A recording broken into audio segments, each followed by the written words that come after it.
ಒಂದು ಉಳಿದಂತ ವಿಮೆ ಅಂದ್ರೆ ಒಂದು 300 ಕೋಟಿ ರೂಪಾಯಿ ವಿಮೆ ಇತ್ತು. ಆ ವಿಮೆಯನ್ನು ಕೊಡಲಿ ಅಂತ, ಇನ್ನೊಂದು ಬರಗಾಲ ಘೋಷಣೆ ಮಾಡ್ರಿ ಅಂತಕ್ಕಂಥದ್ದು.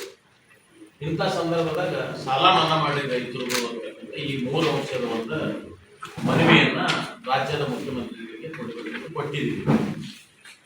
ಸಕಾರಾತ್ಮಕವಾಗಿ ಚರ್ಚೆ ಮಾಡಿ ರಾಜ್ಯದ ಮುಖ್ಯಮಂತ್ರಿಗಳು ನಾವು ಕೇಳಿದ್ದೀವಿ. ಸಾಕಷ್ಟು ಬಾರಿ ಯಾವುದೇ ರಾಜ್ಯದ ಮುಖ್ಯಮಂತ್ರಿ ಎಷ್ಟು ಸಾರಿ ಬಂದರೂ ಕೂಡ ನಮ್ಮ ಮನವಿಯನ್ನ ತಗೊಂಡು ಎಲ್ಲೋ ಬಿಸಿ ಹಾಕಿರೋದನ್ನ ನಾವು ನೋಡಿದ್ದೀವಿ ಇಲ್ಲಿವರೆಗೂ. ಆದರೆ ಈ ಮುಖ್ಯಮಂತ್ರಿ ಹಾಗೆ ಮಾಡಲಿಲ್ಲ. ನಮಗೆ ಮಾತು ಕೊಟ್ಟಿದ್ರು ರೈತರಿಗೆ, ನಿಮ್ದು ಬೆಳೆ ವಿಮೆ ಎಷ್ಟದ ಅದನ್ನು ಸಂಪೂರ್ಣ ದಿವಸ 24 ಗಂಟೆಯಲ್ಲಿ ಅದನ್ನ ಬೆಳೆ ವಿಮೆ ಕೊಡ್ತೀವಿ ಅಂತ. ಅದು 24 ಗಂಟೆಯಲ್ಲೇ 225 ಕೋಟಿ ರೂಪಾಯಿಯನ್ನು ಬಿಡುಗಡೆ ಮಾಡಿದ್ದಾರೆ. ಅವರಿಗೆ ಧನ್ಯವಾದಗಳು.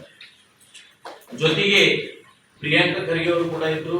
ಅವರು ಕೂಡ ಈ ಸಾಲ ಮನ್ನಾ ಬಗ್ಗೆ, ಈ ಬೆಳೆ ವಿಮೆ ಬಗ್ಗೆ ಅವರು ಸಾಕಷ್ಟು ಚರ್ಚೆ ಮಾಡಿದ್ರು. ಬೆಂಗಳೂರಲ್ಲಿ ಚರ್ಚೆ ಮಾಡಿದ್ರು ಕೂಡ ಅವ್ರನ್ನೂ ಹೇಳಿದ್ರು, ಈ ಸಾರಿ ಇನ್ನು 15-20 ದಿವಸದಲ್ಲಿ ಇದು ಬೆಳೆ ವಿಮೆಯನ್ನ ನಾವು ಸಂಪೂರ್ಣವಾಗಿ ಕೊಡ್ತೇವೆ ಅಂತಕ್ಕಂಥ ಮಾತು ಹೇಳಿದ್ರು. ಅವರಿಗೂ ಇವತ್ತು ಧನ್ಯವಾದ. ಜೊತೆಗಿರ್ತಕ್ಕಂಥ 3 ಜನ ನಾವು ಮೊಟ್ಟ ಮೊದಲಾಗಿ ಗೃಹ ಮಂತ್ರಿಯಾಗಿ ಸನ್ಮಾನ್ಯ ಪ್ರಿಯಾಂಕಾ ಖರ್ಗೆ ಅವ್ರನ್ನ ಸನ್ಮಾನ ಮಾಡಿದ್ವಿ. ಅದೇ ರೀತಿಯಾಗಿ ನಮ್ಮ ರಾಜ್ಯದ್ದೇ, ನಮ್ಗೇನು ಪಾರ್ಟಿ ಬಗ್ಗೆ ಇಲ್ಲ, ನಮ್ಮ ರಾಜ್ಯದ ಮುಖ್ಯಮಂತ್ರಿ ನೂತನವಾಗಿ ಕಲಬುರಗಿ ಬಂದಂತ ಅವರಿಗೂ ಸನ್ಮಾನ ಮಾಡಿದ್ವಿ. ಜೊತೆಗೆ ಡಾಕ್ಟರ್ ಶ್ಯಾಮ್ ಪ್ರಕಾಶ್ ಅವರ ಸನ್ಮಾನ ಮಾಡಿದ್ವಿ. ಆ ಸನ್ಮಾನ ಸ್ವೀಕಾರ ಮಾಡಿದ್ರು ಕೂಡ ನಮಗೆ ಅಂತ ಬೆಳೆ ವಿಮೆ 224 ಕೋಟಿ 25 ಕೋಟಿ ಬಿಡುಗಡೆ ಮಾಡಿದ್ದಾರೆ. ಅದು ಸಂತೋಷಿಸಲಿ. ಈ 3 ಜನ ಮಂತ್ರಿಗಳಿಗೆ ನಾವು ಧನ್ಯವಾದಗಳು. ಇನ್ನೂ 2 ವರ್ಷ ಬಹುಶಃ ನಾವು ಮಳೆ ಬರಲಿಲ್ಲ, ಬರಗಾಲ ಖಂಡಿತವಾಗಿ ಇದು ಬರಗಾಲ ಘೋಷಣೆ ಆಗಬೇಕು ಅಂತಕ್ಕಂಥ ಇನ್ನೊಂದು ಬೇಡಿಕೆ ಇದೆ. ಅದ್ರ ಜೊತೆಗೆ 1 ಲಕ್ಷವರೆಗೆ, ಅಂದರೆ ರೈತ ಕಷ್ಟದಲ್ಲಿದ್ದಾಗ 1 ಲಕ್ಷವರೆಗೂ ಸಾಲ ಮನ್ನಾ ಮಾಡ್ರಿ ಅಂತಕ್ಕಂಥದ್ದು ಕೂಡ ಹೇಳಿದ್ವಿ ನಾವು. ಅದನ್ನ ಚರ್ಚಿಸಿ ಅದು ಕಾನೂನುಬದ್ಧ ಯಾವ ತರ ಬರ್ತದೆ ನೋಡ್ಕೊಂಡಿರೋದು ಅವರೆಲ್ಲ ಇದನ್ನು ಕೂಡ ಸಾಲ ಮನ್ನಾ ಮಾಡಬೇಕು ನಾನು ಪ್ರಯತ್ನ ಮಾಡ್ತಿದ್ದೇನೆ. ಅದಕ್ಕಾಗಿ ಎಲ್ಲರೂ ಅಲ್ಲಿ ಏನಿರ್ತಕ್ಕಂಥ ವಿಧಾನ ಪರಿಷತ್ ಸದಸ್ಯರಾಗಬಹುದು, MLA ಈ 3 ಮಂದಿ ಮಂತ್ರಿಗಳನ್ನು ನಾವು ಇವತ್ತಿನ ದಿವಸ ಅತ್ಯಂತ ಪ್ರಮುಖವಾದಂಥ ನವ ಕರ್ನಾಟಕ ರೈತ ಸಂಘದಿಂದ ಹಾಗೂ ಈ ಜಿಲ್ಲೆ ರೈತರ ಪರವಾಗಿ ಇರೋದು ಧನ್ಯವಾದಗಳನ್ನು ಹೇಳ್ತಾ ಇದ್ದೀನಿ.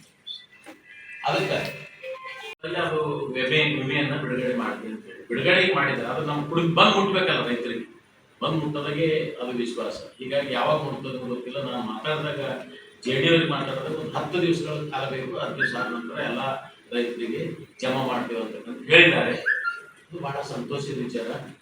ಇವತ್ತು ವಿಶೇಷವಾಗಿ ತಾವು ನನಗೆ ಏನಾಗಿದೆ ಅಂದ್ರೆ, ನಾವು ಮತ್ತೆ ಭಗವಂತರಾವ್ ಪಾಟೀಲ್ರು ನಾವು ಸಂಘಟಕರು ಚರ್ಚೆ ಮಾಡಿದಾಗ ಬಹುಶಃ ಈ ಪತ್ರಿಕೆದವ್ರನ್ನ ಯಾಕೆ ಹೊಗಳ್ತಂತಲ್ಲ, ಪತ್ರಿಕಾದವರು ಒಂದು ಅತ್ಯಂತ ಎತ್ತರವಾದಂತ ವಿಚಾರಗಳೇನು ನೀವು ಮಂತ್ರಿಗಳು ಬರಲಿ ಮುಖ್ಯಮಂತ್ರಿಗಳು ಇಡ್ತಿರಲ್ಲ, ಅದು ನಮಗೆ ಶಕ್ತಿ ಸ್ಫೂರ್ತಿ ಆಗುತ್ತೆ.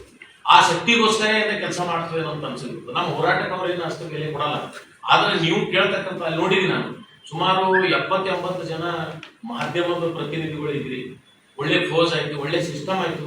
ಅದೆಲ್ಲ ಎಲ್ಲದಲ್ಲಿ ನೋಡ್ರಿ, ಡೆಕ್ಕನ್ ಆಗಿರ್ಬೋದು, ದ ಹಿಂದೂ ಇರ್ಬೋದು, ಎಲ್ಲಾ ಪೇಪರ್ನಲ್ಲಿ ಸರಿಯಾದ ರೀತಿಯಲ್ಲಿ ಅಂಕಿಅಂಶ ಬರೆದಿದ್ದನ್ನು ಅವ್ರು ಹೆದರಿ ಇದನ್ನು ಮಾಡಿರ್ಬೋದು ಅಂತಕ್ಕಂಥ. ಇದೇ ರೀತಿ ನಮಗೆ ಸಹಕಾರ ರೈತರಿಗಿರಲಿ ಅಂತಕ್ಕಂಥ ಬೇರೆ ಬೇರೆ ವಿಚಾರ ನಮ್ಗೆ ಗೊತ್ತಿಲ್ಲ. ಆದ್ರೆ ರೈತ ಕಷ್ಟದಲ್ಲಿದ್ದಾಗ ರೈತರ ಪರವಾಗಿ ನೀವು ಇದ್ದೀರಿ ಅಂತಕ್ಕಂಥ ಕೂಡ ಸಂಪೂರ್ಣವಾಗಿ ನಾವು ನೋಡ್ಕೊಳ್ಬೇಕಾಗ್ತದೆ. ತಮಗೂ ಕೂಡ ಏನದ ಈ 225 ಕೋಟಿ ರೂಪಾಯಿ ಬೆಳೆ ಮಾಡಿದ್ದಾರೆ. ಅದು ನಮಗೆ ತಮಗೂ ಕೂಡ ಧನ್ಯವಾದ ಹೇಳ್ತಾ ಇದ್ದೇನೆ. ವಿಶೇಷವಾದಂಥ ಧನ್ಯವಾದ. ಯಾಕಂದ್ರೆ ಇವತ್ತಿನ ದಿವಸ ಇನ್ನೊಂದು 2 ಇವೇನು ಹೇಳಿದ್ರು, ನಮ್ಮ ಬರಗಾಲ ಘೋಷಣೆ ಆಗಬೇಕು, ಇನ್ನೊಂದು 1 ಲಕ್ಷದವರೆಗೆ ಸಾಲ ಮನ್ನಾ ಮಾಡಬೇಕಂತ ಹೇಳ್ತಾರೆ. ಹಾಗಾಗಿ ಇವೆರಡು ಆದರೆ ಅತ್ಯಂತ ಧನ್ಯವಾದ ತಮಗೆ ಹೇಳ್ತಕ್ಕಂಥದ್ದು ಹೇಳಿದ್ದಾರೆ.